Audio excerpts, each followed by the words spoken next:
Good day, folks. Today we'll be discussing Natlan as the Nation of War, and why I've seen so many clashing opinions on its overall theme, where the main argument is that everything from the region, from the areas to the playable characters didn't match what people had in mind or their overall expectations before the first teaser released.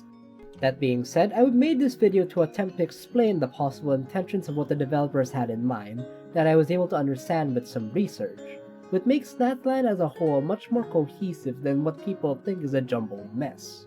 Let's start from the beginning. It is a clear fact that even until the last expansion of Fontaine, there was practically no lore about Natlan at all. Like, we didn't meet any NPCs from the place nor have heard of it from anywhere else in the game before the conclusion. The closest thing we did know of it was the early Genshin manga or the few snippets we got from the storyline preview, but in the end, they all clearly had some hint of it being known as the Nation of War. Then, when we finally got some answers from Neuvillette, he confirmed that war is a constant in Natlan that ravages the land like an undying flame, and that it is a land of dragons that coexist with humans, and probably the most hype-bringing news, that Capitano, the strongest harbinger, will be present in the story. Even without seeing the place, there's no doubt that imagery of gladiators or tribal warriors constantly fighting each other comes into mind, perhaps in a dark apocalyptic or volcanic area.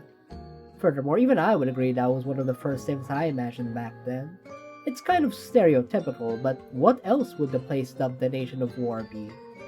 Fast forward to the earliest teaser of Natlan, and it's probably the complete opposite of what you and a lot of other people had in mind.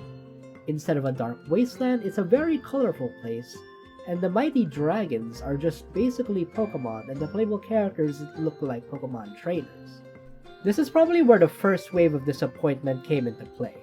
I myself kinda had that, but then I said, well, we did say something similar about Fontaine's first teaser, but look how that story went. So my feelings changed from disappointment to excitement because a lot of stories after Inazuma were well written enough to be compelling in some matter, so I wanted to see what their take on the Nation of War was. Then with the release of 5.0, Natlan was added to the game, and in its first two chapters of the Archon quest is where we finally learn why it is called the Nation of War, and why I ended up feeling kinda bad that I thought it would be a stereotypical wasteland full of conflict. Many players expected the nation to be a battleground of constant tribal infighting, similar to what is often depicted in early human history where the strongest rule. But the writers handled the concept of war very differently. Instead of fighting against each other, they all fought against a horrifying invader, the Abyss, seeking to destroy everything they hold dear, to their people, history, and culture. If we're talking possible influences from human history, then instead of tribes fighting for power, it's like an entire country defending against foreign colonizers, which is a great trope inversion from a stereotype that I only learned to appreciate after the main Archon quest concluded. In Natlan's story, war wasn't a tool of division, it was a means of survival and a way to preserve their culture and protect their people. Through this lens, the Nation of War isn't about chaos, senseless violence, or building up hype. It's about honor, resilience, and a shared identity forged through hardship. But then a retort comes into mind. Doesn't that make a very simple story? Beat the bad guy and save the day. Correct, it is, and there's no denying that. But I personally feel like these days people think simple things are inherently bad. That being said, Natlan's story isn't just about fighting an enemy. By standing together against a common threat, bonds are forged that transcends tribes, people, and differences. And then you finally realize why the developers chose that bright and cheery aesthetic in their tribes, characters, and saurians for their supposed Nation of War. They serve as a reminder of what the people are fighting for. They're not at war because they revel in destruction, they're at war to safeguard the beauty and joy of their world. This is further seen in one of Natlan's chapters, where the Abyss invades and disrupts the ley lines, to where we can't fast travel using waypoints and have to use balloons to fly around. That last trip, where the bright land we explored was dyed in darkness, monsters spawning everywhere, and an entire settlement overtaken, truly shows the dichotomy and why people participate in the war for hope that they never have to fight in another one again. Now that I've expressed my opinion on Natlan's main theme and story, let's move on to the designs of their playable characters, where one of the most common sentiments towards them and their kits is that they feel too modern for Genshin, such as Kinish having a pixel dragon, Xilonen having a DJ set and roller skates, Chaska having a flying gun, and of course, Mavuika having a motorcycle. So what's up with these? Did Hoyoverse forsake their 5-nation-long consistent run to create character designs that don't have a general theme? Personally, I don't think so, purely on the confidence that if there's anything Hoyoverse does well, it's taking inspiration from the real world and adding a pinch of fantasy to make characters appealing to roll for. I mean, look at all the effort they've done for their music department. I've seen countless people praise and react to each of their symphonies, especially when they use unique instruments from the areas they took inspiration from. Another example is, the Fontaine cast. Even though Fontaine is in France, you can definitely feel the influence from them. So this begs the question, what is the general theme or creation process when it comes to creating a character for Natlan? Let's start with one of the more consistent themes present. Their use of the Swahili language, or in other words, their African influences. Upon further inspection, they consistently use Swahili for each character's ancient names, and they especially use it in their Natlan symphony, so there's definitely a core theme involving Africa in some manner. And through a little bit of research, I found that Africa is also known as the cradle of humanity, which refers to the idea that Africa is where the story of human evolution begins, and where they migrated out into the rest of the world. Now we finally have a starting point which explains the drastic design differences of each playable character as they are separated by a tribe. If the Stadium of the Sacred Flame is the origin or center point of Natlan, then each tribe surrounding it, while very different from one another, is still in some way connected to it. Which once again goes back to one of the nation's core themes. Their difference does not imply division, but rather a celebration of diversity within unity, or a testament to the richness and strength that comes from embracing it in the face of adversity. This is further seen in the actual Sacred Flame design, as well as how each Pyro Archon are just humans compared to the rest of the other nations.